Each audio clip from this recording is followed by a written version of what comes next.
the Iranian regime has suddenly shifted its tone in recent weeks. It is now, sort of, presenting itself as willing to cooperate with the International Atomic Energy Agency, IAEA. Headlines have been dominated by announcements that Tehran is, maybe, prepared to allow inspectors back into its nuclear facilities, to resume talks with Western powers, and to abide by stricter oversight of its atomic activities. At first glance, these gestures may seem like a breakthrough. Unfortunately, history demands a more skeptical reading. This is not a sign of fundamental change within the regime.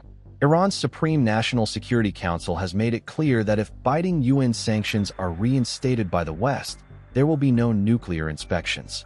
Iran's willingness to cooperate is conditional and coercive.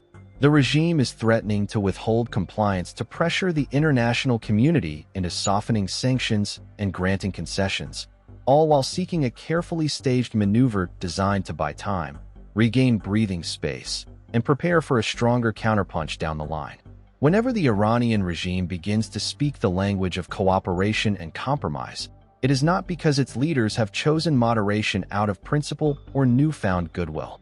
Rather, it happens when the regime is under unbearable pressure, when it finds itself weakened, cornered, and with no other path of survival. In the past few months, Tehran has been battered from multiple directions.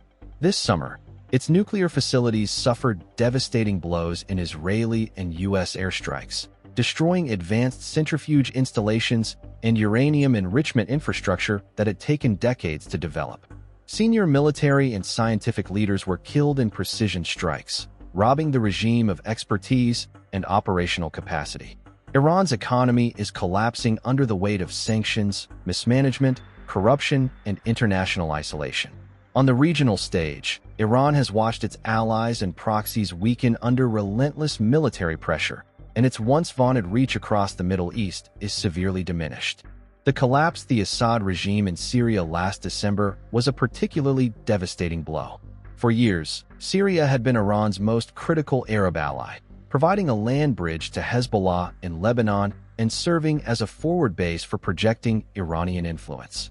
With Assad gone, Tehran has lost a cornerstone of its regional strategy.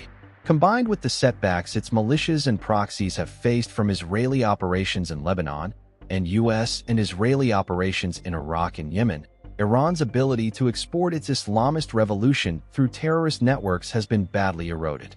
Domestically, meanwhile, the regime faces a restless population that has risen against it multiple times in the past decade, each wave of protest harder to suppress and more widespread than the last. Against this backdrop, Tehran's sudden willingness to talk should not be misunderstood. In Iran, cooperation is not born out of strength. It is born out of desperation and coercion. The regime knows that if it refuses to appear conciliatory, it risks triggering its endgame.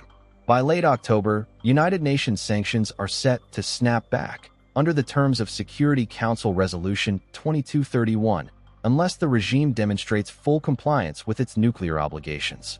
These sanctions would further strangle Iran's economy, cut it off from crucial international financial networks, and deal a devastating blow to its legitimacy.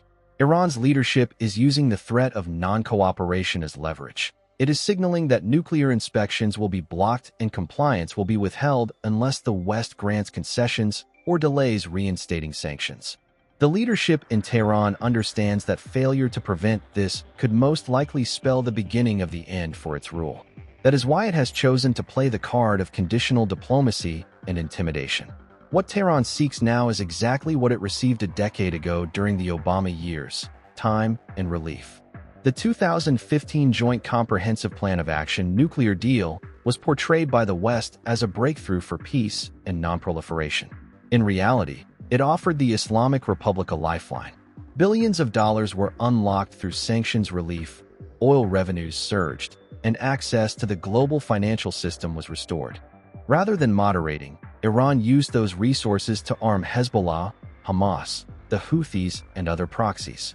That period of empowerment culminated in the horrific October 7, 2023 terrorist invasion of Israel by Hamas, an operation made possible in large part by the networks and resources Iran had been able to build up, thanks to the 2015 nuclear deal.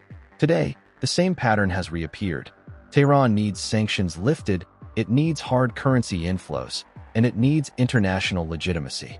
It needs these things not to reform itself, but to rebuild what has been broken, to rearm its proxies, and to prepare for something bigger than before. Iran's supreme leader and his inner circle do not think in terms of election cycles, but of decades. Unlike democratic governments in Israel, the United States, or Europe, which change every few years and must answer to shifting public moods, the leadership in Tehran is entrenched for life. This allows them to play a long game, feigning weakness when necessary, waiting patiently for openings, and striking with devastating force once conditions favor them again. That is why it would be a dangerous mistake to ease pressure now. If the West allows itself to be fooled once again, Iran will use this reprieve to rebuild its nuclear infrastructure, possibly in more secretive and hardened facilities. It will funnel new resources into Hezbollah, militias in Iraq and Syria, and the Houthis in Yemen. It will expand its missile and drone programs, making them more lethal and precise. And it will work methodically toward another round of aggression, one potentially larger and more destabilizing than anything the region has yet witnessed. The only responsible course of action is to maintain maximum pressure. The UN-sanctioned snapback must not be delayed or watered down. It should be fully reinstated and rigorously enforced, cutting off Iran's access to global markets and further constraining its already fragile economy. At the same time, Western military options must remain firmly on the table. The Islamic Republic of Iran has never responded to anything but credible force. The destruction of its nuclear facilities this summer proved this, and the knowledge that further strikes could follow is one of the few things restraining the regime's ambitions.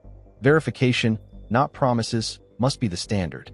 Inspections should be immediate, intrusive, and unconditional. Any attempt by Tehran to delay, restrict, or politicize access must be met with swift consequences. Economic pressure must continue, targeting the regime's illicit trade networks, its access to dual-use technologies, and its smuggling operations. International coordination must be strong, with the United States, Europe, and regional partners standing together to prevent Tehran from exploiting divisions. The Iranian regime has perfected the art of playing for time.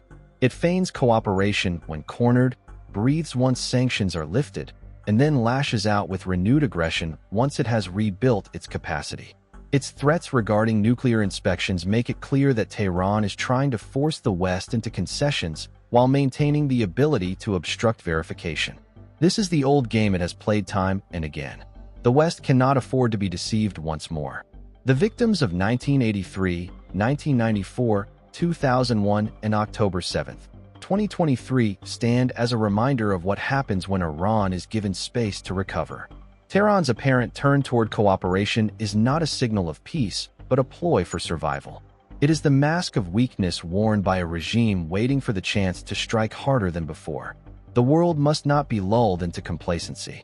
The snapback sanctions must proceed, military pressure must remain, and the West must deny the regime the oxygen it seeks. Iran's threats demonstrate that its cooperation comes with strings attached, designed to intimidate and extract concessions. Do not fall again for its trap. Do not let the devil get up.